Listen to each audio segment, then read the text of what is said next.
말씀을 해 주실 것입니다. 국민 여러분, 이것을 보시고 의문을 일으켜서 반드시 진실을 밝혀내는데 우리 국민 모두가 함께 동참해 주셨으면 감사하겠습니다. 감사합니다. 말씀해 주십시오. 반갑습니다, 여러분. 오늘 제가 여러분 앞에서 부정선거에 대해서 감히 얘기를 하게 돼서 기쁘기도 하고 또 저보다 더 잘 알고 여기에 직접 관여된 분들이 많으실 텐데 감히 제가 여기에 대해서 언급을 하게 된 거에 대해서 약간 송구스러운 마음도 있습니다. 하지만 우리 모두는 이번 선거가 부정선거라는 것을 분명히 알아야 됩니다. 그리고 이 대한민국을 해체하고 전복하려는 세력들에 맞서서 우리가 싸우기 위해서는 부정선거가 어떻게 이루어졌는가 하는 것을 정확하게 알고 있어야 되기 때문에 제가 감히 이 자리에 섰습니다. 사실 선거에서 부정이 없는 선거는 없다고 해도 됩니다. 초등학교 반장 선거에서부터 프로듀스 101에서도 보듯이 선발하는 그런 데서도 다 선거가 있지 않습니까? 그러니까 선거가 없다 하는 사람은 아마 초등학교에 회장이나 반장에도 출마하지 않은 사람들이 분명합니다. 그런 사람들은 선거를 시험으로 알지 않기 때문에 그냥 막연히 이렇게 발달한 세대, 이런 민주주의가 된 세상에서 무슨 부정이냐라고 부정을 할지 모르지만 제가 보기에는 참 세상 물정 모르는 어리석은 사람들이 아닌가 생각이 듭니다. 그러나 그런 부정은 우리가 애교로 봐줄 수가 있죠. 그러나 이번 4.15 총선은 그런 애교 부정이 아니라 자유민주주의 체제의 근간을 허물기 위해서 기획되고 조작되고 전국적인 규모로 일어난 부정이기 때문에 우리가 이것을 언급하고자 하는 것입니다. 맨 처음에 부정선거다라는 것은 통계학자들이 얘기하기도 전에 16일 날 아침 우리가 일어났을 때 느꼈습니다. 그럼 본능적으로 이건 뭐가 크게 잘못됐다 하는 것을 다들 알았을 겁니다. 그런데 통계학자들이 이제 그 의혹에 불을 질렀죠. 통계학적으로 있을 수 없는 숫자들이 나왔고 통계학적으로 이해할 수 없는 현상이 벌어졌다. 그래서 이제 우리들도 정말 그런가 하고 이것을 이제 추궁하기 시작을 했습니다. 그 결과 증거들이 하나둘 나타나게 됨에 따라서 이제는 부정선거가 의혹이 아니라 확신으로 바뀌었습니다. 그래서 이제는 통계는 손석희의 말 맞다나 이제는 더 이상 통계는 필요 없는 것일지도 모릅니다. 왜냐하면 증거들이 지금 다 나왔고 그 증거들은 하나같이 어느 한 방향을 향해서 지금 가르치고 있습니다. 그 방향은 무엇인가? 위조 투표지를 수백만 장을 사전투표함에다 집어넣은 것입니다. 그리고 이 사실을 감추기 위해서 정말 사전투표한 사람 수를 알지 못하게 사전투표소의 CCTV를 가리게 한다거나 아니면 사전투표함에 투표 매수를 확인하지 않았다거나 이러한 작업들을 했다는 것을 이제 알게 된 것입니다.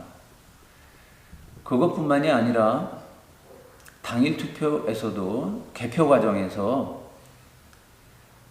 전산 프로그램을 이용해가지고 대략 한 34만 표 정도를 도둑질했다고 합니다. 즉 2번 기표가 된 투표용지를 1번 용지로다가 읽게 함으로 해가지고 이쪽에서 17만 표를 도둑질하면 이쪽은 34만 표가 이기게 되고요. 34만 표를 도둑질하면 68만 표를 이기게 되는 거죠. 이런 조작을 했다고 지금 생각하고 있습니다. 이제 문제는 많은 국민들이 아직도 설마 그럴까라고 생각을 하고 있습니다. 거기에는 이제 중요한 몇 가지 요인이 있는데, 투표 전에, 선거 전에 여론조사를 했었어요.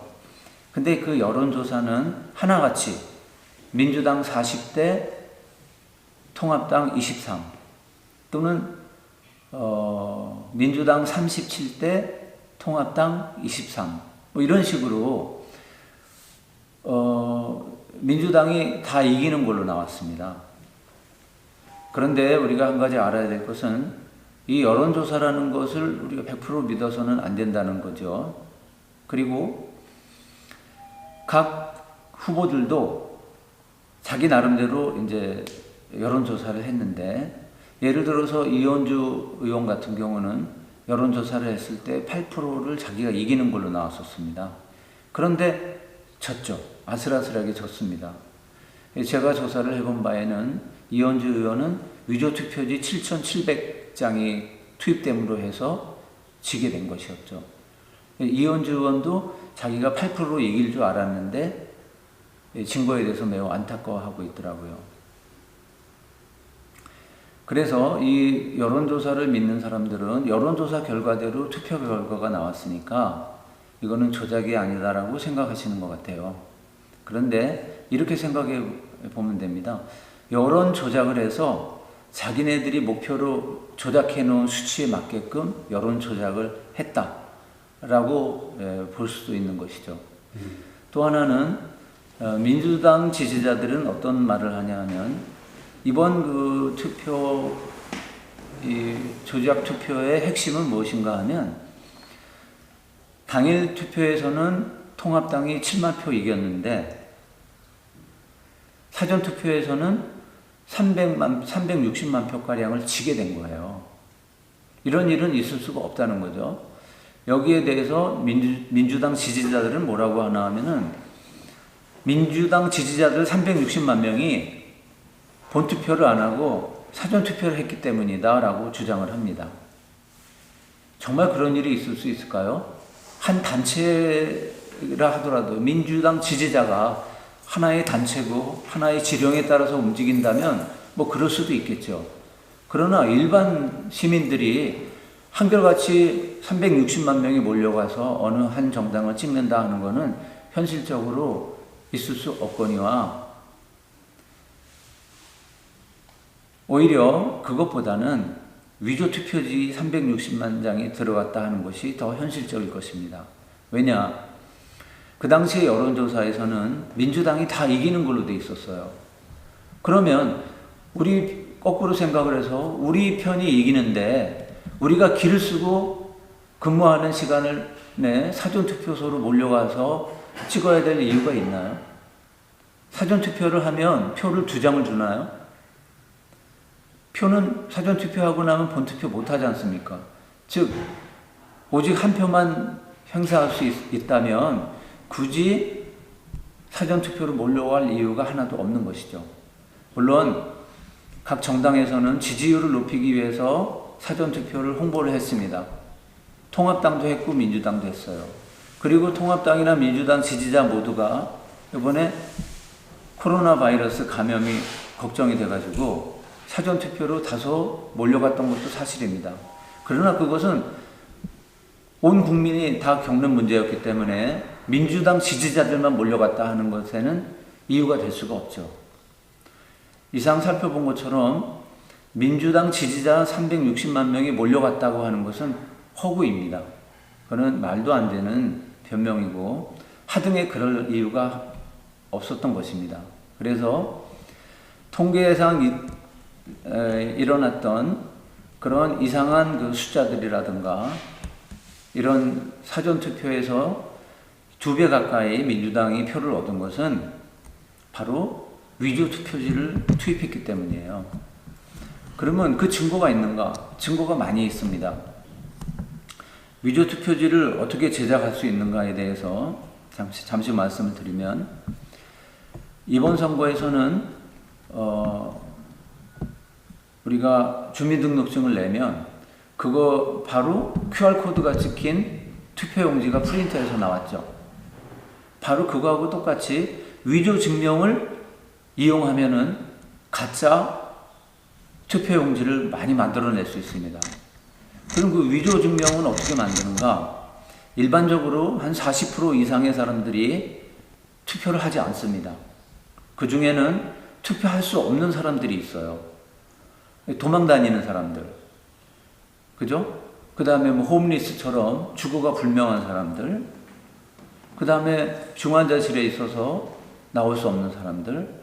그 다음에 어떤 시설에 감금되어 있는 사람들. 그 중에는 뭐 장애자 시설도 있고 복지 시설도 있고 노인 시설도 있겠고요. 그리고 현실적으로 90세 가까운 사람들이나 80세 이상의 노인들은 웬만하면 투표를 안 하는 경향이 있습니다. 또 이번에는 해외 동포 8만 명이 투표를 안 했죠. 중국 동포 중에서도 거기는 이동의 제한이 있었기 때문에 투표소로 올 수 없는 사람들이 많이 있었다고 합니다. 그런 사람들만 모아도 대략 한 260만 명 정도가 돼요. 거기에다가 빅데이터를 이용해 가지고 이 사람들이 투표 안 하는 사람들의 명단을 투표 관리, 선거 관리 시스템이라고 하는 중앙선관위에서 보관하고 있는 이 명단이 있습니다. 그런 사람들의 명단을 이용해서 위조 투표지를 얼마든지 만들어낼 수가 있는 것이죠. 그래서 이번에 360만 명의 위조 투표지는 바로 그 500만 명 중에서 그 증명을 도용해가지고 이걸 만드는 것이 아닌가 이런 의심이 됩니다. 그러면 각 선관위에서 한 프린터가 한 10대 정도를 동원해가지고 위조 투표지를 만들면은 2시간이면 한 2만 장을 만들 수 있어요. 그래서 그거를 보관해 뒀다가 이제 QR코드를 활용하기 때문에 투표가 끝나자마자 각 전국에 있는 3,508개의 투표함에 투표지가 몇 장 들어있는가를 자기네들은 알 수가 있습니다. 그러면 거기에다가 그 지역구에서 이기기 위해서는 몇 장을 투입하면 된다 하는 것이 계산이 돼서 나옵니다.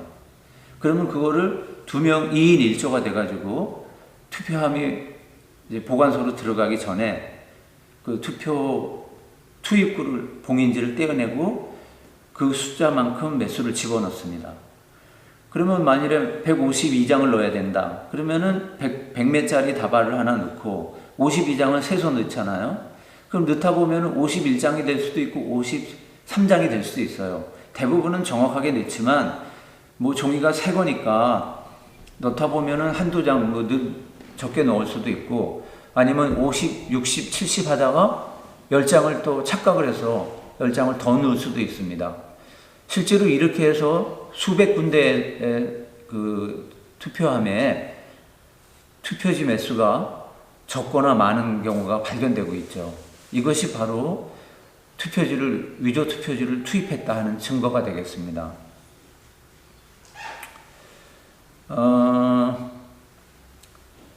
그러면 누가 이런 짓을 했을까요? 이번에는 그 중앙선관위에서 이상하게 참관인이나 개표 사무원을 모집하는 공고를 내지 않았습니다. 그러면 어디서 구했을까요? 시민의 눈이라고 하는 단체가 있어요. 문성근이가 만든 시민의 날개의 산하단체였는데 이 시민의 눈에서 추천하는 사람들을 뽑았다고 합니다. 그러면 그 시민의 눈은 누구를 추천했을까요? 물론 민주당 지지자들을 모았겠죠. 그 중에는 북한에서 내려온 간첩도 있었을 것이고 중국에서 온 정체불명의 사람들도 분명히 있었을 것입니다. 그 사람들 500명이면 지금 전국에 있는 지역구에서 이 위조 투표지 투입 작업을 완료할 수가 있습니다. 실제로 그거를 목격한 사람들도 있습니다. 밤중에 몰래 들어가 있는 사람들도 목격됐고요. 그래서 이 사람들이 이제 투표지를 집어넣고 그리고 이제 감쪽같이 다시 또 새 봉인지를 붙였는데 이번에 남양주 그 CCTV 보관소의 영상에서도 보듯이 실수로 이름을 안 썼어요. 새 봉인지에다가. 그래가지고 어떤 아가씨가 들어와가지고 어머 여기 안 썼네 해가지고 이제 이름을 이제 다시 위조해가지고 쓰고 있는 장면이 발각되지 않았습니까? 이런 식으로 이제 위조했다는 것이 증명이 됐습니다. 자, 여러분. 이제 이렇게 이제 위조 투표지를 투입해가지고 또 전산 프로그램으로 표를 도둑질해가지고 실제로는 통합당에서 졌어요. 제가 계산을 해보니까 민주당이 1092만 표를 얻었고 통합당이 1103만 표를 얻었어요. 거꾸로 통합당이 더 이겼던 선거였습니다. 그런데 지금 민주당이 180석을 얻었습니다. 즉 지금 국회에 들어가 있는 사람들은 우리 표로 당선된 사람들이 아니라 위조표로 당선된 가짜 국회의원인 것입니다. 이 자들이 국회에 들어가서 지금 하는 짓을 보세요. 나라를 뒤집어 엎는 법을 만들고 있습니다. 저자들은 민주주의 운동을 했다고 하지만, 민주화 운동을 했다고 하지만 지금 자유민주주의 국가를 파괴하는 일을 하고 있습니다. 제가 저희 집을 고치려고 좀 좋게 만들려고 계약을 했는데 이 사람들이 와서 갑자기 유리창을 깨고 내부의 물건들을 다 파괴하기 시작을 했어요. 처음에는 의심을 했지만 나중에 보니까 이게 좋게 만드는 게 아니라 우리 집을 다 망가뜨리고 있는 겁니다. 이제 그 기둥뿌리까지 허물려고 할 때 어떻게 해야 되겠습니까? 중지시켜야 되지 않겠습니까? 그리고 계약서하고 어긋나는 행위를 한 사람들에 대해서 손해배상을 청구해야 되지 않겠습니까? 지금 우리 자유민주주의를 해체하다 못해 자유민주주의의 근간인 이 선거를 뿌리채 흔들어서 나라를 붉게 물들이고 있는 이 세력에 대해서 우리가 지금 잠잠히 있는다면 이거는 정치인이 타락한 것이 아니라 유권자들이 타락한 것입니다. 정치인들을 탓하기 전에 투표를 한 자기 스스로를 돌아봐야 됩니다. 그리고 이게 정말인가? 이게 부정선거 맞나? 하는 거를 유심히 우리가 살펴봐야 합니다. 이번에 참 좋은 책이 나왔더군요. 왜 사전투표가 승부를 갈랐나? 하는 내용인데 이 책을 잘 읽어보시면, 자, 이 책입니다. 이 책을 잘 읽어보시면 왜 이 사람들이 부정선거를 하게 됐고 어떤 방법으로 준비를 했고 또 구체적으로 위조투표지를 어떻게 넣었고 하는 것들이 자세하게 나와 있습니다. 그리고 또 우리 우파단체들이 선관위를 고발한 내용과 이런 것들이 나와 있습니다. 말하자면 사전투표에 관한 뭐 바이블 같은 거라고 이제 볼 수가 있겠습니다. 우리가 적과 싸우려면 무기가 좋아야지 이길 수 있습니다. 지금 우리나라는 종북 주사파 세력이 자유 대안을 전복하려는 이 전쟁에 우리는 들어와 있고 이미 패해서 이제 낙동강 전선까지 빼앗길 이제 아마 부산 정도 남았다고 보면 될 것입니다. 여기서 우리가 이길 수 있는 제2의 인천 상륙작전을 지휘할 사령관과 그 무기는 바로 이 부정선거입니다. 부정선거의 이 증거를 가지고 우리는 싸워야 합니다. 한편으로는 우리가 법적으로 싸워야 되겠죠. 그러나 지금 중앙선관위원장이 대법원장이죠. 대법원 판사입니다. 권순일이라고 하는 한통속이라는 얘기죠. 그 다음에 이 중앙선관위원 상임위원을 뽑아준 사람이 누굽니까? 바로 문재인이죠. 그러니까 행정부, 그 다음에 판사, 법원, 이게 한통속이 돼서 부정선거를 지금 증거를 인멸하고 은폐하고 변명하고 있습니다. 많은 단체들이 제기한 소송에서 지금 2달이 넘었는데도 며칠 전에 고작 답변서라는 걸 제출했는데 그 답변서 내용은 다음에 자세히 답변하겠습니다. 이게 답변입니까? 선거를 지연시키고 180일을 넘겨서 그냥 무산시켜버리는 전략이라고밖에 볼 수가 없습니다. 그럼 우리가 이 전쟁에서 이기기 위해서 어떻게 해야 할까요? 우선 법원에 재판을 속히 하라 하는 압력을 넣어야 합니다. 그리고 그래도 지연시키면은 국회에다가 국정감사를 요구하도록 야당 국회의원들을 촉구해야 합니다. 그래도 움직이지 않으면 4.19 혁명의 4.19 의거의 정신을 우리 헌법에 명시해 놓은 이유는 부정선거가 있으면 국민들이 혁명을 해도 좋다라는 뜻이 아니겠습니까? 국민혁명을 일으켜야 합니다. 그러기 위해서는 우리가 분명히 이 사실을 알아야 하고 그리고 단결해야 합니다. 같은 빛이라 하더라도 빛을 모아서 동일한 주파수로 만들면 레이저가 돼서 쇠도 뚫는 힘을 갖게 됩니다. 지금 정부는 흩어지라고 마스크를 쓰라고 하지만 뭉쳐야지 우리가 이길 수 있습니다. 지금 정권의 거짓말에 속지 마시고 우리 모두 단결해서 힘을 모아서 이 가짜 정부, 가짜 국회를 뒤집어 엎는 국민적 지혜를 모아주시기 바랍니다. 네, 감사합니다. 마지막 대목에 그게 사회적 혁명 정신에 의한 헌법 규정. 네. 그거 참 좋은 말씀하셨어요. 네. 지금 이제 1차는 끝났고, 재검표 신청했는데 재검표를 안 할 수는 없잖아요. 안 합니다. 안 합니까? 네. 그럴 가능성이 있다. 그거는 역사가 증명을 하고 있는데요. 예. 역사상 재판부에서 판결을 내린 적이 없습니다. 그리고 이번에는 재검표를 하면 반드시 드러나게 돼 있는 게 두 가지가 이유가 있는데요. 사전투표에서 QR코드를 사용하지 않았습니까? 그러면 QR코드를 이용해서 이제 수를 한 360만 표를 더 늘려놨기 때문에 QR코드에는 1년 번호가 있다고 선관위가 얘기하고 있죠.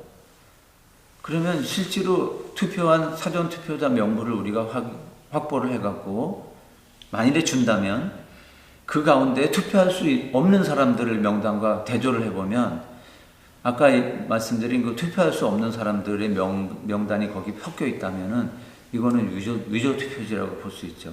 반드시 나오게 되어 있습니다. 네. 그 다음에 당일 투표지에는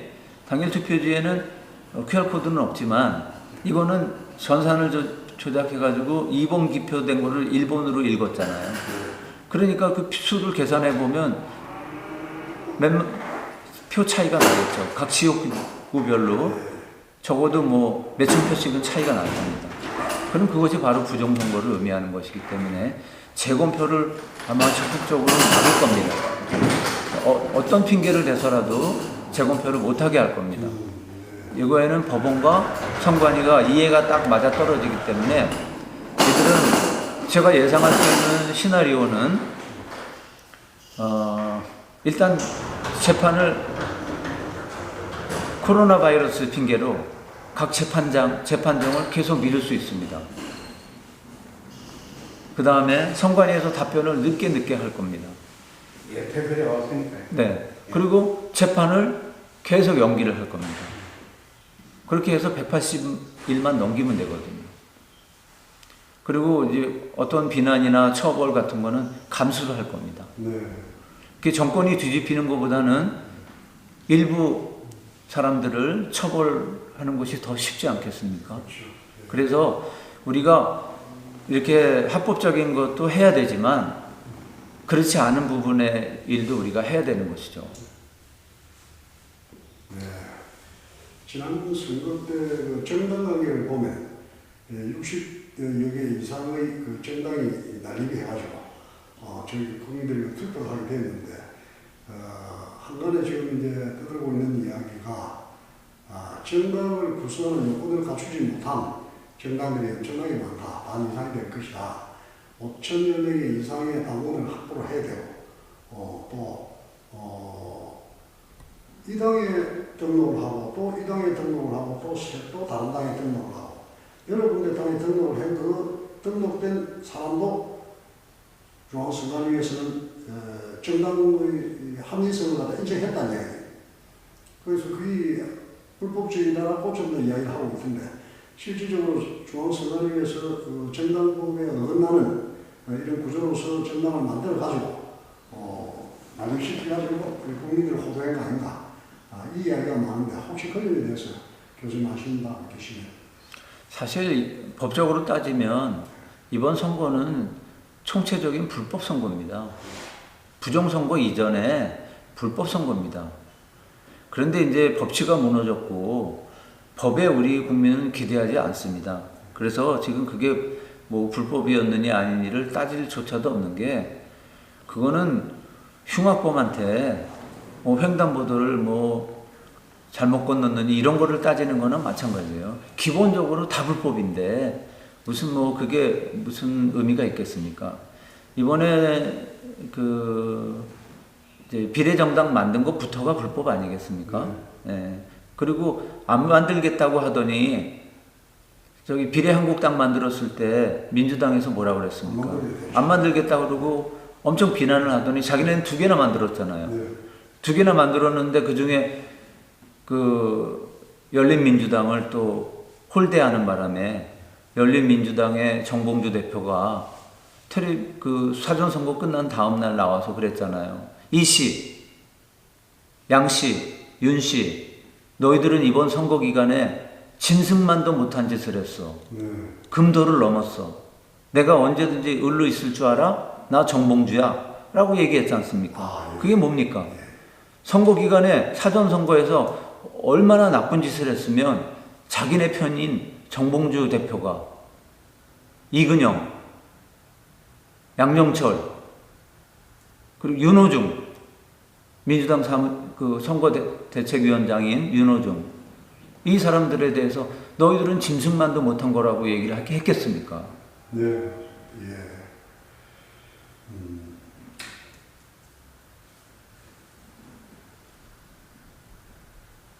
건 전혀 없는 거예요. 지금. 이미 이제 합리적인 추론으로 이제 부정이라는 거는 명백해졌습니다. 아까 제가 말씀드린 것처럼 명백해졌는데 솔로몬의 재판이라는 것이 있습니다. 2 여인이 다 그 한 애가 자기 애라고 주장을 하고 한 애는 이제 이미 죽었죠. 한 여인의 애는 죽었는데 이제 죽은 애를 가진 엄마가 살아있는 애를 자기 애라고 주장을 하는 이런 아주 그 난감한 그런 재판을 할 때 솔로몬이 명판결을 내렸죠. 솔로몬이 그 여자애가 죽는 걸 봤습니까? 보지 않았지만 솔로몬이 애를 나눠라, 칼로 나눠라 했을 때 제발 애를 살려주세요, 그냥 가져가게 해주세요 한 여자가 자기 엄마라는 거를 판결을 했잖아요. 그런 것처럼 그 투입하는 장면을 누가 봤겠습니까? 다만 우리는 합리적으로 추론하는 거죠. 왜 투표함 보관소에서 봉인지에다가 사인을 합니까? 그거 자체가 벌써 위조됐다는 것을 말하는 것이죠. 그리고 어떻게 당일 투표에서는 비슷하게 나왔는데 사전 투표에서 2배나 이길 수 있습니까? 몰려갈 수도 없는 거잖아요. 합리적으로 볼 때 이거는 위조 투표지가 틀림없고, 그리고 충분히 그럴 만한 여러 가지 조건들이 있고 그런 증거들이 있습니다. 제가 보기에 가장 큰 증거는 뭐냐 하면 선관위가 떳떳하면 여기 있다, 선거인 명부 여기 있다, 봐라, 그죠? 이렇게 나와야 되는 거 아니겠습니까? 그런데 계속 감추고 있잖아요. 안 내놓고 있잖아요. 그리고 심지어는 그 개표 현황표까지 고치고 있어요. 범인은 항상 제자리에 돌아온다고 합니다. 범행 현장에. 왜? 사람들이 여기 왜 숫자가 다릅니까? 왜 투표인과 투표수가 다릅니까? 하니까 나중에 자기네 그 다음날 바로 고쳤잖아요. 그게 뭐냐면 범죄를 했다는 명확한 증거가 되는 겁니다. 그리고 유난히 4월 15일, 16일부터 5월 초에 그 물류창고에서 화재가 많이 발생했죠. 그것도 증거인멸의 현장이라고 우리는 의심하고 있습니다. 네, 한 군데가 화재가 발생했죠. 네. 다만 이제는 우리가 뭐 증거를 더 찾겠다. 그것도 중요하겠지만 국민적인 계몽, 국민적인 인식이 부정선거라는 것에 대한 확신까지 이르러서 이것이 결집돼서 강력한 힘을 발휘하는 것이 가장 중요하다고 봅니다. 감사합니다. 그 다음에 그 이야기 하실 게 있습니까? 마지막 멘트 하세요. 그러면 교수님 향후 대책으로 지금 현재 4.15 부정선거는 우리가 부정이라고 단정을 짓더라도 다시는 재부정을 할 수 없도록 어떤 방법이 있을까요? 한마디로 말해서 당일 투표, 당일 수개표죠. 그 자리에서 현장 수개표입니다. 그러니까 지금도 우리가 봤듯이 사전 투표에서 모든 조작이 일어났어요. 네.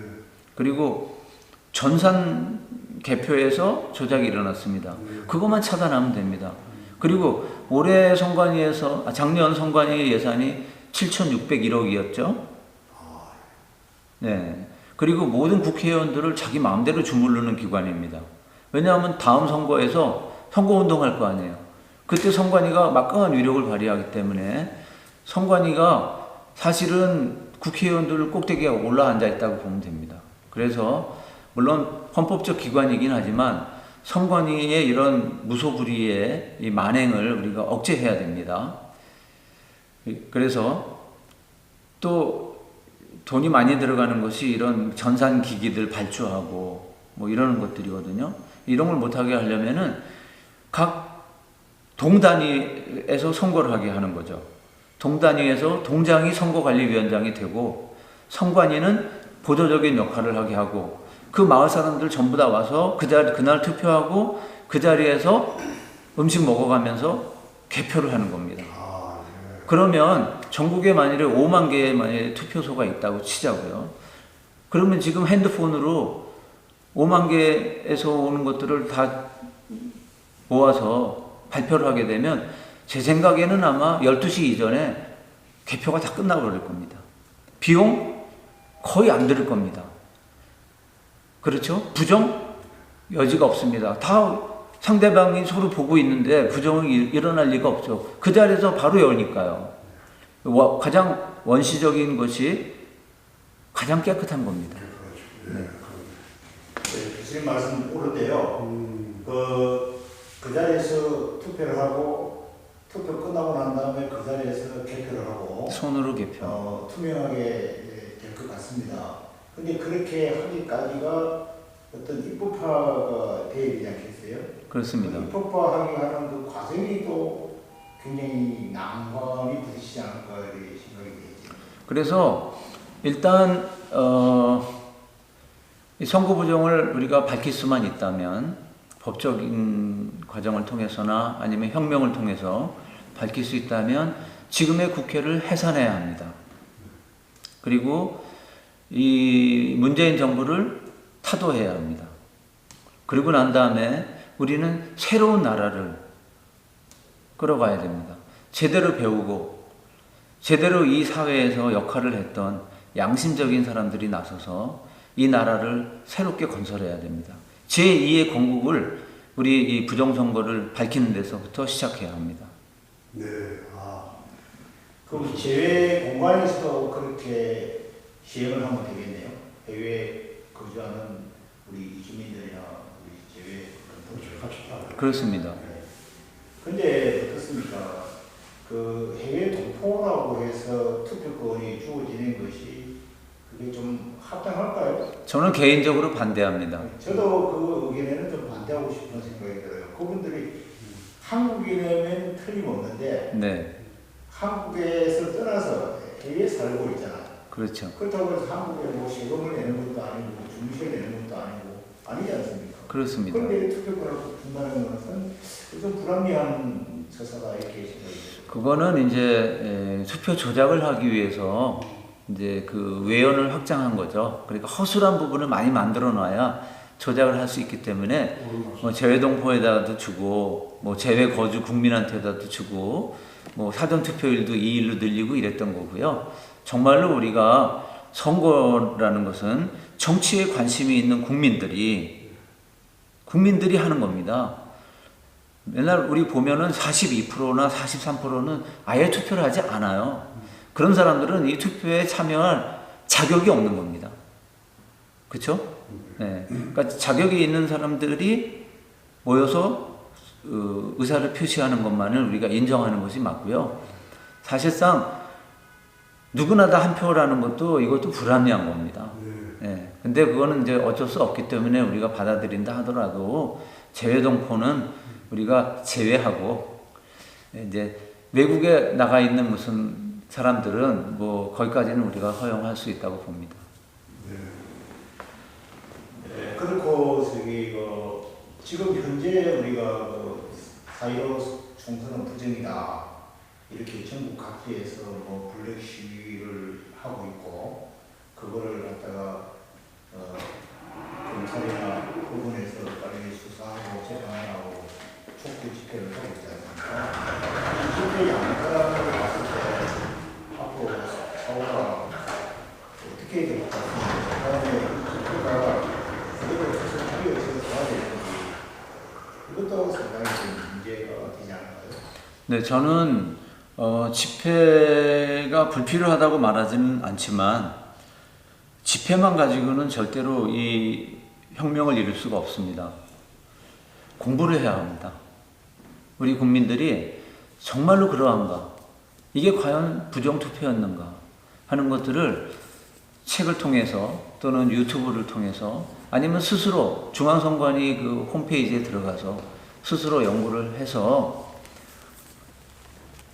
이게 사전투표라는 것을 명확히 아는 것이 우선이라고 봅니다. 그래서 우리가 먼저 깨달은 사람들은 이거를 널리 알려야 됩니다. 뭐 주말에만 나와서 집회에 참석한다. 이거는 그렇게 큰 영향을 발휘하지 못합니다. 그러니까 우리가 숨 쉬는 것처럼 밥 먹는 것처럼 만나는 사람마다 이거를 전파해야 되고 이 핵심을 깨달아서 바로바로 알려줘야 됩니다. 저는 그게 더 중요하다고 봅니다. 그리고 이왕 집회를 할 거라면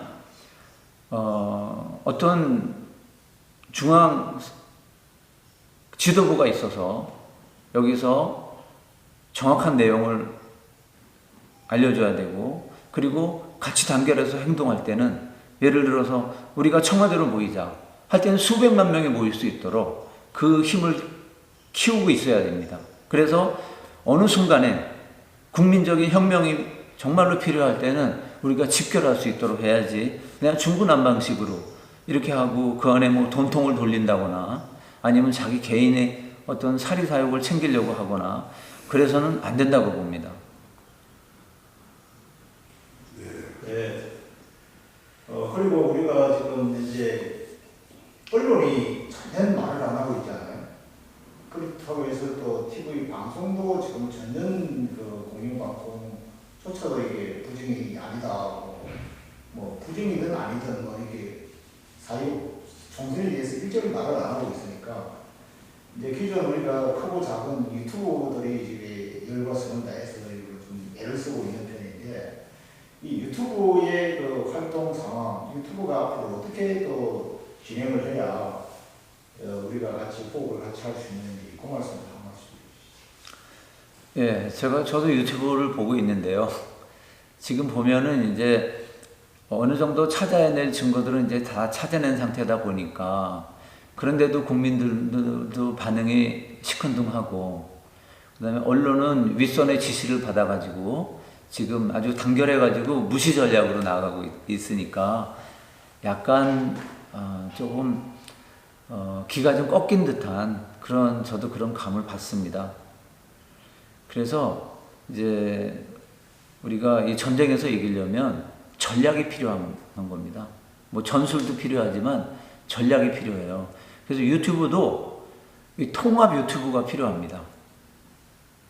연합통신 밑에 뭐 그다음에 각 무슨 뭐 방송사가 있는 것처럼 우리도 그 연합통신격에 해당되는 거를 유튜브 그 제작자들끼리 모여가지고 그 다음에 이제 구체적으로 어떤 중요한 게 나오면은 동시다발적으로 이거를 퍼뜨릴 수 있는 그런 역할을 하는 이제 단체가 필요하죠. 그리고 방송을 하는 것도 보면은 약간 중구난방이에요. 어디서는 무슨 이 전산 프로그램을 위주로다가 막 방송을 하고 어디서는 이제 위조 투표지 또는 심지어 어떤 데는 통을 바꿔치기 했다든가 이런 식으로 엉뚱한 얘기를 해가지고 이 시청자들을 혼란에 빠뜨리거든요. 그래서 분명히 우리가 잘 모르지만 진실은 하나일 겁니다. 제가 주장하는 것처럼 위조 투표지 투입이 주된 95%를 차지하고 한 5 내지 7%만 전산 조직을 했다라고 하는 건데요. 저는 이거는 미배인 교수도 그렇게 얘기하고 있습니다. 사실. 그러면 그걸 위주로 해서 우리는 나가야 된다. 그러면 방송 분량을 거기에 맞게 편성을 해야 되겠죠. 그래서 이런 식으로 이제 그리고 국민들을 깨우치기 위해서는 다양한 방법이 필요합니다. 꼭 이런 방송뿐만이 아니라 어떤 퍼포먼스도 필요하고 그리고 시간적인 여유가 없어요. 180일 이전에 우리가 이 일을 해야 되기 때문에 어떤 집중과 분산 이런 전략이 필요합니다. 힘을 모을 땐 모으고 전국적으로 퍼뜨릴 땐 퍼뜨리고 그런 게릴라 전법을 써야지만 우리가 이길 수 있어요. 감히 우리는 이제 신운동권이라고 봐야 됩니다. 자유민주주의 투사로서 신운동권이 우리가 다시 태어나서 혁명적으로 이 나라를 새로 바꿔야 한다. 제 생각은 그렇습니다. 교수님 마지막 한 가지만 주겠는데요. 전번에도 그런 사건이 하나 있었습니다. 왜냐하면 부정선거다 이래가지고 투표함을 재개표해가지고 재개봉해서 재검표를 했거든요. 재검표니까 오히려 표가 하나부터 몇 점이 더 줄어들었어요. 재검표 안 한 것도 못하는 현상이 나타났거든요. 만약에 지금 현재 열사로 투사로 뛰고 있는 민경우 전 의원이 자기 지역구에서 자기 함만 재검표를 재개표를 해서 승리를 할 수가 있다면 이게 전적으로 좀 가시화돼서 좀 부럽지 않을까 생각하는데 그 재검표 재개봉이 가능할까요? 아마 법원과 선관위는 지금 법원에 보관되어 있는 그 증거들에 대해서 또 손을 대고 있을 수도 있습니다.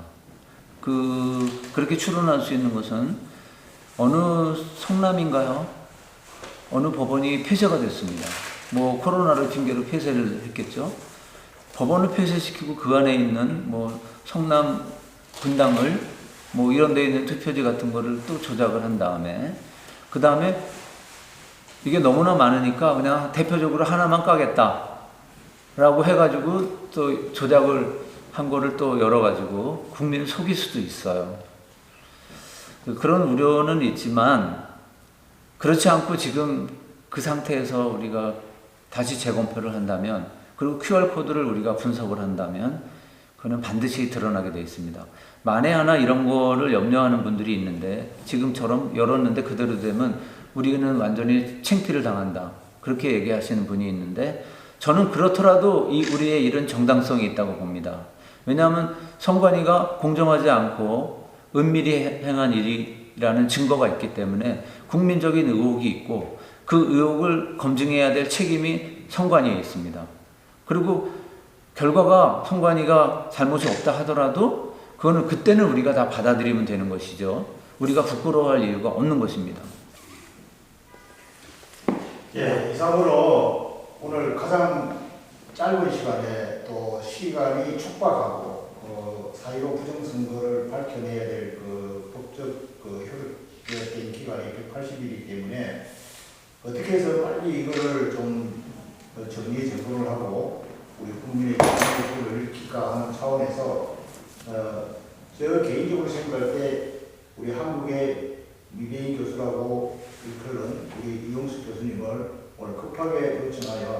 우리가 인터뷰를 잠시 가졌습니다. 보다 더 장점인 것은 다음 차후 다시 한번 일정을 잡아서 국민 여러분들한테 밝혀드리도록 하겠습니다. 감사합니다. 네, 감사합니다. 네. 대단히 고맙습니다. 네, 감사합니다. 입장에